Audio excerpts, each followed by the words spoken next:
Hello everybody and welcome along to the first live stream on this YouTube channel in over 2 years. My name is Jack Mackenzie and we're doing something a little bit different because I wanted to make this video as I normally would in the form of my usual previews, but I had so many problems with all the editing stuff that I just decided to do something different.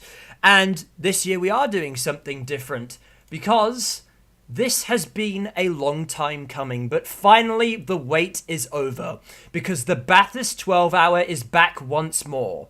The opening round of the Intercontinental GT Challenge was postponed but not cancelled for this year. The race that usually runs in February has been pushed back to May 15th. Because of that, it means that the race start time has been brought forward to 5:15 AM local time, so the race can run in the dark for more than 45 minutes because, God forbid, Australians get to watch international motorsport at a reasonable time in the morning. I can most certainly relate, as I am Australian, and I'm sure there are plenty of other Australians out there who will be watching this year's race, including a few of my friends who are actually at the mountain at the moment.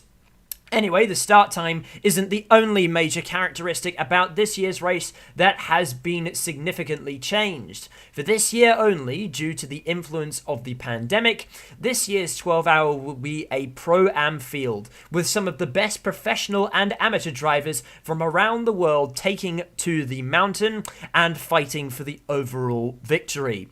Naturally, the race's dynamic will be slightly different this year, however, no less exciting, I should hope. The 2020 running of the race came down to a rather interesting conclusion. The number 7 Bentley M Sports car managed to pray the rain away long enough to take the victory before a rainstorm that lasted about a week showered the mountain and showered pretty much all of New South Wales. Should the rain have come slightly earlier, it would have been a very different story, as their competitors were looking for an excuse to make a fuel stop, and that excuse simply never came. And we have someone in the chat, which for a lot of Triple Crown racing streams in the past hasn't really been a common feature. We've got RB in the chat, and I am great, thanks. It's good to have the Bathurst 12-hour back, and it's actually an interesting and unique experience to actually be streaming on the channel. Welcome to anyone who's watching live, and of course, welcome to anyone who is watching the replay afterwards, and I hope there are plenty of both of you watching along and enjoying the stream.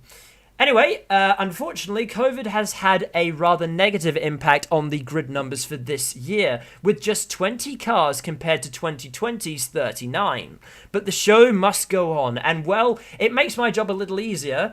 Or, well, it should have made my job a little easier because it would have meant less editing. However, because everything went wrong in the editing process, that is why I am actually live streaming this. Anyway, yes, where was I? As we do every year, this preview, which you are hopefully watching now and hopefully isn't going completely wrong as, well, it looked like it was going wrong there for a moment on my stream deck. Not stream deck, but you know what I mean. But I believe we're still live. Yes, so I'll be taking you through what I believe to be the most notable entrants in this year's race, as well as my prediction for who I think is going to win in each class. While there are, of course, more classes eligible for this race, on this year's grid we essentially have 4 classes in total represented. Class A, which is for GT3 cars, which is then split into Pro-Am and Am, Class C, which is for Carrera Cup cars, and the GTX class for cars that don't fit into GT3, GT4, which you don't actually have any GT4 cars on the grid this year, or Carrera Cup cars. And we'll be starting with Class A. We're going to start off with the Pro-Am class specifically, and with what I think is possibly the most interesting lineup on the entire grid, or quite possibly the most interesting lineup on the entire grid, and that is car number 888, the 888 Racing Engineering Mercedes, or 888 Race Engineering Mercedes, I should say. This car will be driven first of all by two of Triple Eight's Supercars regulars, being of course Shane van Gisbergen and Brock Feeney. Feeney has proven himself as a promising young driver in the world of supercars, while Van Gisbergen, the two-time Supercars champion, is fast in pretty much any race car you put him in. Yes, there we go. Let's have a look. Midstream. Oh, you have to study while the race happens. But you'll be racing on the radio. I'm assuming that means you'll be listening to the Radio Le Mans coverage, which is always good. And luckily, we also will have Radio Le Mans on the TV coverage. Anyway, back to Triple Eight's third driver. Of course, this was a Pro-Am race, and the teammate to Van Gisbergen and Feeney is Prince Jeffrey Ibrahim, as in an actual prince. He's part of the Johor royal family in Malaysia. I believe that's pronounced Johor. And he's not actually just your average pay driver, as you might think, and he's actually picked up some relatively good results in his racing career so far, having taken a class win in the Blancpain GT World Challenge Asia Series in his first ever season, and I believe that was actually his first ever season of car racing. Honestly, I see Triple Eight as most likely being strong contenders for the win this year, and usually they have been pretty strong contenders. I remember when Triple Eight first brought a Mercedes to the mountain. That was the Vodafone car, and that had Van Gisbergen, Win Cup, I believe, as well, and Lowndes on that lineup, and that was fairly strong all race. Didn't walk away with the win, but was pretty good nonetheless. Anyway, now we're going to be talking about another Mercedes team. It's the number 75 Sun Energy One Racing team. This car will be driven by team owner Kenny Habul, Martin Conrad, and Mercedes factory drivers Lucas Stoltz and Jules Gounon. Interestingly, Gounon is actually set to defend his Bathurst 12-hour title, having driven on the race-winning Bentley M Sport team in 2020 to win the Pro GT class. Yes, sorry, not racing on the radio, as RB meant to say. He'll be listening on the radio, and I'm sure many people will be listening to the lovely voice of John Hindhaugh and Richard Crailes. I believe it's Richard Crailes. Anyway, now, the first car listed on the entry list is car number 4, which is the Grove Racing Porsche, which will be driven by Brenton and Stephen Grove, as well as Ben Barker. Grove are multi-time class winners at the 12-hour, and actually won Class A Pro-Am in 2020. Now, though, with the Pro class out of the picture, Grove will have a genuine chance to go for the overall win. Can the defending Pro-Am winners do it again and cement themselves in the history books? Only time will tell.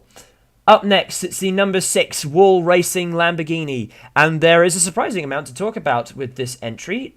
Team owner David Wall will be joined by Tony D'Alberto, Adrian Dietz, I believe his name is pronounced, and Grant Denyer. Wall and D'Alberto have a long career, each have long careers in supercars, and Dietz races for Wall in the GT World Challenge Australia Series. For those of you who don't live in Australia, which I know for a fact is many of you out there, as I believe most of my audience comes from America and the UK, Grant Denyer is one of our major TV hosts, having presented such shows as Dancing with the Stars and Family Feud. However, he also has a wealth of racing experience dating back to 1999. Most recently, he won Class A2 at the Bathurst 6-hour, and he's a previous invitational class winner at the 12-hour.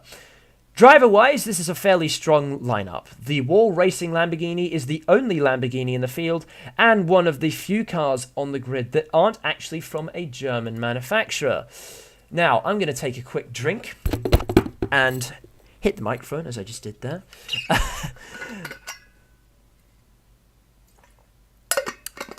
Yes, now to press on.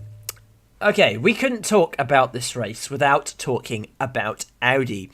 In fact, 7 of the total 20-car field are all Audis, a few of which are filled with some very high-profile supercars and international drivers, as will become abundantly clear in a moment's time. perhaps the most high profile of which is the number 24 Tony Bates Racing Audi, fielded by Tony Bates himself, David Reynolds and Cam Waters. Chaz Mostert is also joining Fraser Ross and Liam Talbot on the number 65 Coin Spot Racing Team lineup, and Kelvin van der Linde will be racing for the number 74 Audi Sport Team Valvoline effort alongside Nathaniel Burton and Brad Schumacher, who isn't actually related to Michael and is also from Australia, if I remember correctly. And we've got seven views so far on the stream, which I appreciate. And apparently, according to the analytics at the moment, we've got 3 concurrent viewers, which I very much appreciate. If you're watching at the moment, hopefully RB is still watching. But if you haven't commented in the chat yet, I'd love to hear your thoughts so far. What are you thinking? KVDL, yes, Kelvin van der Linde. I don't think there's a GT race in the world that has factory Audi drivers in it that doesn't have Kelvin van der Linde on the grid. That's just to name a few of the prominent Audi efforts. Now we'll round off Pro-Am by talking about one of the only 2 international teams making the grid this year. The number 91 Kraft Bamboo Racing Mercedes from Hong Kong will be driven by 2 Mercedes regulars in Maro Engel and Daniel Hunkendella, as well as Kevin Z, which is spelt TSE. I believe that pronounces as Z, but correct me if I'm wrong. Those, of course, they're not all the pro entries, but they're just a few I believe are worth looking out for, as is the case with pretty much all of these previews. We'll be moving on to the AM class now, and just 3 cars make up the Class A AM category. 2 Mercedes and 1 Audi. The number 45 Ram Motorsport Mercedes entry will be driven by Brett Hobson, Michael Sheargold and Garth Walden, who is actually a 2-time 12-hour class winner. The number 47 Superbarn Motorsport Audi will be driven by James and Theo Konduras, David Russell and Paul Stockel. This team actually won the Class A AM class in 2018. The final AM car is the number 55 Valmont Racing Mercedes, which will be helmed by Duvishan Padiachi, Sergio Perez, and Marcel Zalua. I'm expecting a podium finish for all of the cars listed in this class, unsurprisingly. He's the Audi GOAT, in my opinion, in reference to Kelvin van der Linde, says RB. I'd say he's certainly up there. I'd say he's probably one of the best on the GT program. I think, they've had some brilliant Audi drivers in the past. Alan McNish, obviously one of them. I think one of the Christensens. Was he more? No. Anyway, before I embarrass myself, we're going to be moving on to Class C, which is the Carrera Cup class. Now, only 2 cars in this class make up the grid for this year, but it's no less important, and we'll still be talking about it. The number 11 Owl Cloud up to 11 motorsport car, that is an actual team name, will be driven by Eric Konstantinidis, Indirian Padiachi, and Aaron Zarefos. However, it is the second car in this class that's really caught my attention. The number 222 Scott Taylor Motorsport car will be driven by longtime Supercars driver Alex Davison, 3-time Australian GT champion Jeff Emery, at Scott Taylor himself, he's the team owner, and the legend of Australian motorsport himself, Craig Lowndes. Now, in case you don't know, and this probably goes for those of you who live outside of Australia, Lowndes is a 7-time Bathurst 1000 winner and is a 3-time Bathurst 12-hour class winner, and has won it twice overall.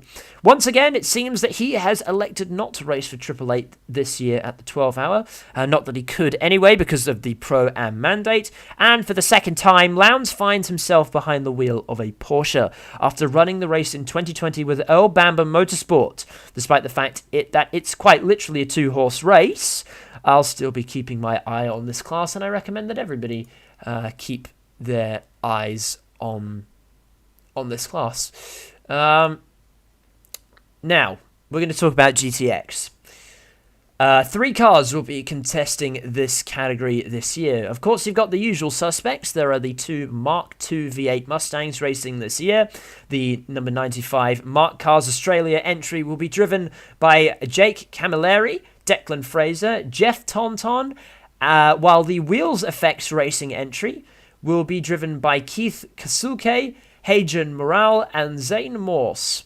And the Wheels Effects Racing entry is the other of the two international entries in the race this year. This team is from Papua New Guinea, and they'll be joining the Hong Kong-based Craft Bamboo team.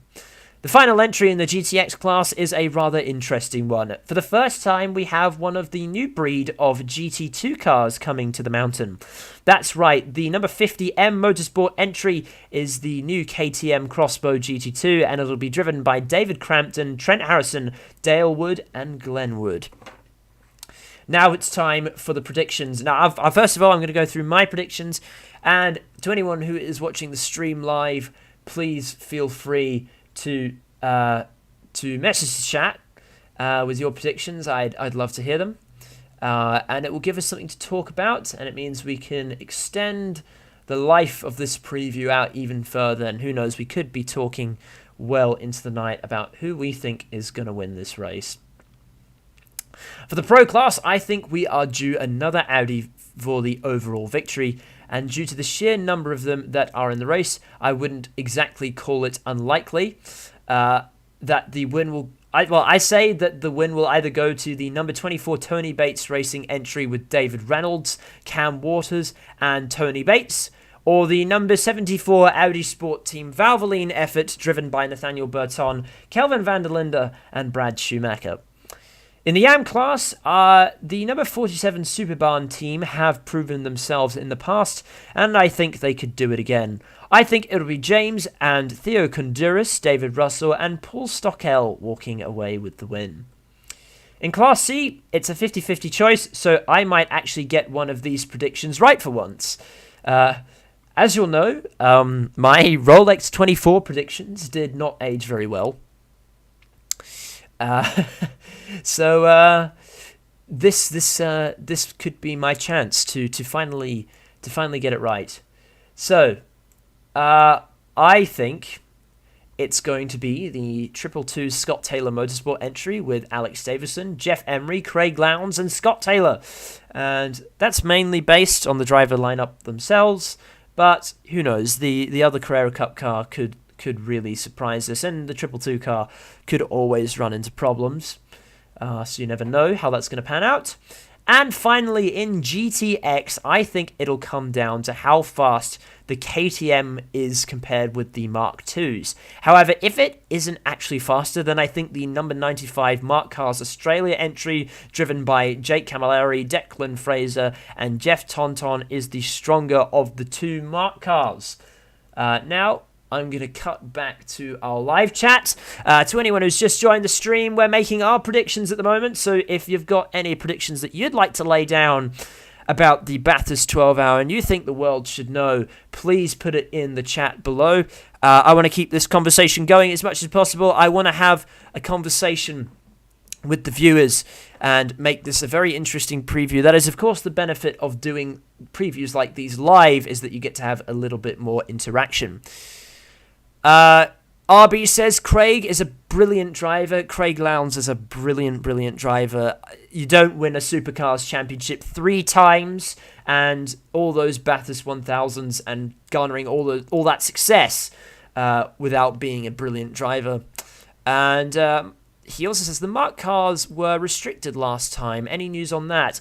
Well, okay, so what I do remember, and it has been quite a while since we have had a Bathurst 12 hour, but obviously, the 12 hour is part of the Intercontinental GT Challenge, and that's filled with GT3 cars, and the Mark Cars Australia car virtually only races in Australia, so it wouldn't look particularly good. Hello to Lautaro Copper, I believe that name is. I hope I pronounced that right. Hello to you as well.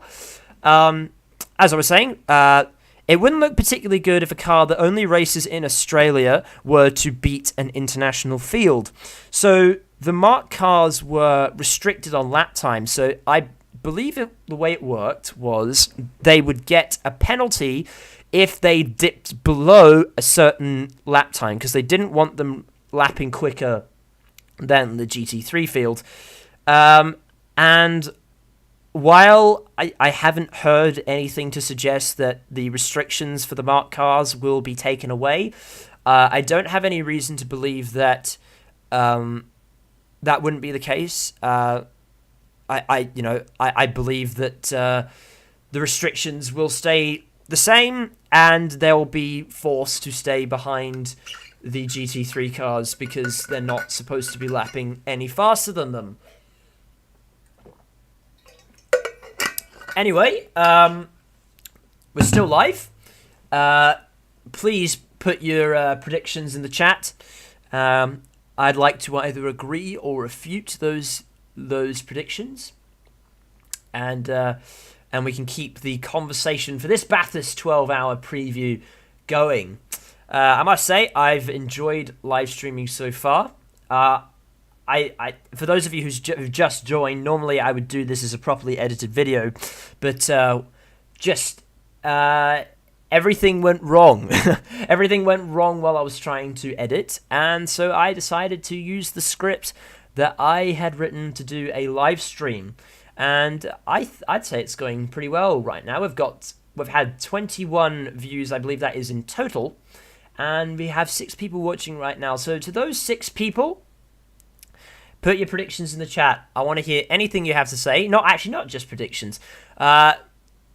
Let's hear anything you have to say, and we will talk about that. So, we have a prediction from RB, and that is actually quite a long prediction. So, and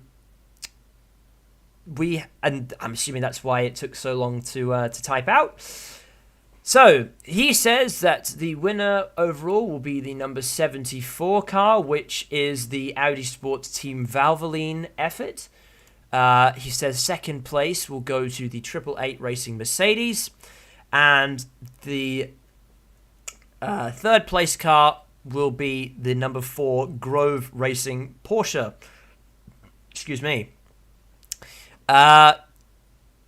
So he also says that Mark will be winning the Invitational class. I'm assuming that means the Mark Cars Australia entry, not the Wheels Effects Racing car. And that Scott Taylor Motorsport will be winning in Class C. I'd also be interested to hear what you have to say about the AM class for Class A. I know there's of course less to talk about there, but you might get one of those predictions right. He says Scott Taylor Motorsport for Class C because the lap time restrictions cannot compete against the KTM. So Class C is for Carrera Cup. And pretty much I believe it's for other one-make series as well, like the Ferrari Challenge and Lamborghini Super Trofeo. So GTX technically is its own thing. So GTX is just the Mark cars and just the KTM. So they're not technically racing each other. However, they are in terms of the drivers themselves, they are listed in the invitational category. So it'll be interesting to see which invitational car places the highest. I can't quite remember what the pace comparison was between the Porsches and the Mark cars last time we went racing at the 12-hour. Of course, it has been a very, very long time since we raced at the 12-hour. I believe I'd only just surpassed 200 subscribers when we actually last went racing for the 12-hour.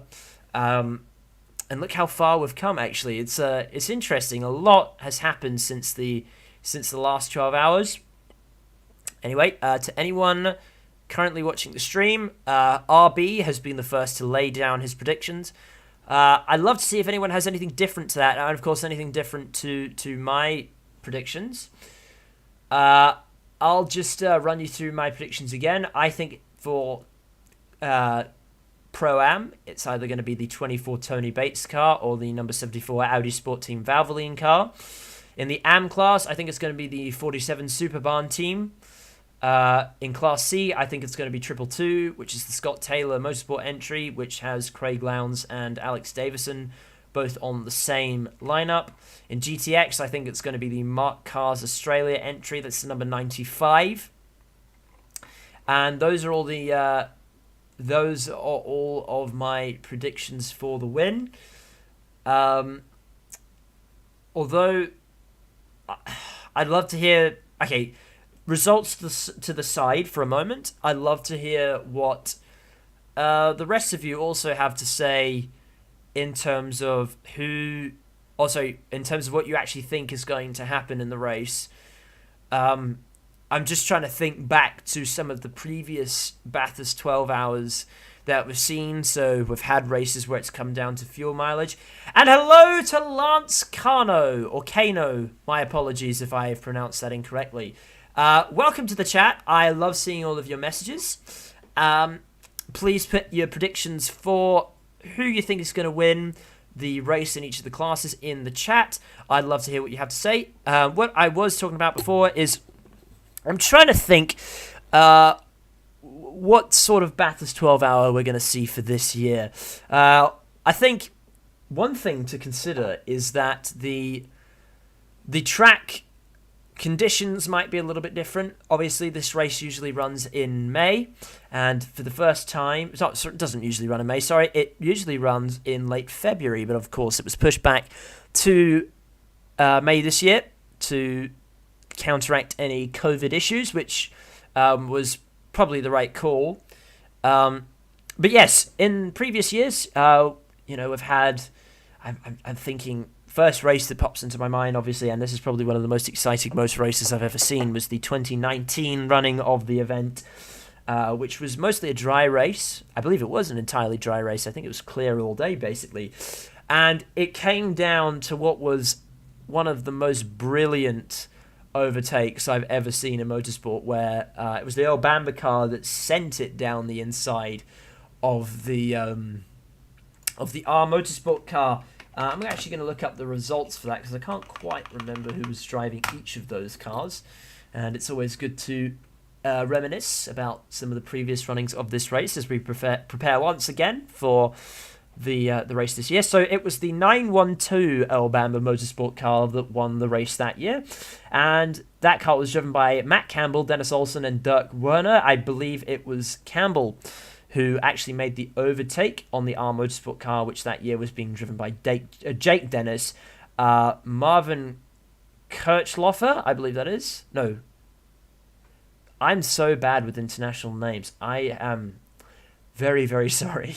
Kirchhofer, I believe that is, yes. And Matteo Vaxivier, that's it. Yes. That was a very exciting race, and I believe that was mainly a pace-driven race, so to speak. They ran 312 laps that year, which is actually quite a lot for the 12-hour. Last year, as we mentioned at the top of the preview, we had a sort of a strategy race this last time we raced on the mountain. It was the M Motorsport Bentley, hanging out for as long as he could,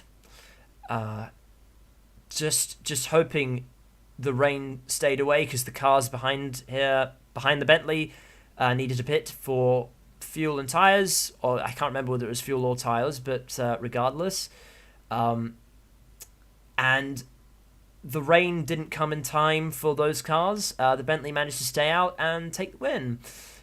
We've got some more messages in chat. RB's the most active tonight. Can anyone beat him? I'm not sure they can, but I'd love to be proven wrong. He says, the Audi number 47 seems very strong for AM. Lots of rain, I believe, is forecasted with tyres, which will be important. And plus, it depends on the stint restrictments. Yes, I'm saying that word correctly. And Matt Campbell sent it. Yes, he did. And this is probably one of my favourite races to reminisce on. I'm glad I got to witness that live. To Jake Dennis. So, yes, it was Jake Dennis behind the wheel of the armoured sport car for 2019. It was a new lap record in 2019. Now, actually, yes, so the weather... So there's rain forecast. Actually, let's have a look at the weather. This preview is now turning into a weather report. So we're going to go Bathurst weather. There we go, weather forecast. And we want to look at tomorrow. Yeah, it's rain forecast.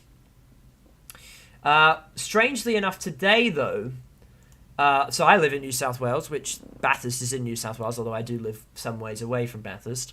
It was very warm today, which is unusual for this time of year. Well, actually, no, it's autumn in Australia at the moment, believe it or not. That's probably not something that a lot of you are used to. But, yeah, obviously the weather's going to be very, very important. Lance Cano says that it's going to be the 888 car that wins the race. And I'd say it's a good shout. Let's see. Where did 888 finish in 2020? I don't remember it. I mean, obviously, I think they had pace, but I don't think it was anything particularly special. Oh, no, my apologies. 888 finished third that year. And that car was driven by Shane Van Gisbergen and Jamie Whincup and Maxi Gotts. So that car has had an almost complete driver lineup overhaul. Jamie Whincup is gone. Jamie Whincup is actually... he's the big boss at 888 now, at least on the Supercars program. And Maxi Gotts, he's not there. So Shane Van Gisbergen is the only driver from that lineup still on the team. And I've just noticed in last year's race, so we talked about the Bentley before, there was also the 59 racing car, which is actually car number 60, and that was the McLaren 720S. And that car was driven by Ben Barnicoat, Tom Blomqvist and Alvaro Parent. I seem to remember Ben Barnicoat putting on a fantastic show early in the race last year and making the running during the dark very interesting. Arby tells me he's from Queensland. So yeah, not too far away. Actually, I was recently in Queensland for the Porsche driving experience, which was a load of fun. Loads and loads of fun. And funnily enough, I actually believe that some of the driving instructors from the Porsche driving experience will be participating in this race, or at least have participated in this race. I was up at Mount Cotton driving some Porsches, and that's a nice part of the world. Brisbane is also a very nice city, up and coming city. That's probably, random topic of conversation, probably a very good property investment, believe it or not. Yes, and he's mentioned that the 888 car did finish third in 2020, which was a decent result for them. I think they'll obviously be chasing the overall victory, and I think it'd certainly be interesting to see a Malaysian prince take the overall win at the Bathurst 12 Hour. What a story that would be! Quite literally racing royalty. That would be an interesting story. I believe you could talk about that for a while, I believe. However, this preview has now been going for 30 minutes. We've covered a lot. There's been some good predictions made. And I've thoroughly enjoyed live streaming. Thank you to everybody who's tuned in so far.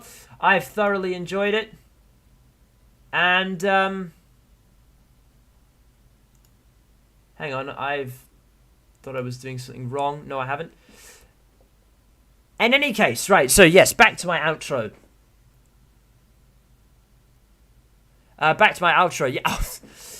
Dante Brian in the chat. He says, dropping in at the last possible moment. And I must say, it was a series of moments that led to this stream becoming a reality. As those of you who follow me on my private Instagram will know, I had some very interesting tech problems last night, which weren't particularly enjoyable to deal with. But anyway, thank you so much to everybody who's tuned in to this stream tonight. I've been Jack Mackenzie, and this has been your Bathurst 12-hour preview. I hope you all enjoy the race. Yes, there was supposed to be a sentence coming after that, but there wasn't one. And I believe that's time to end. Like, subscribe, and I'll see you next time. Goodbye.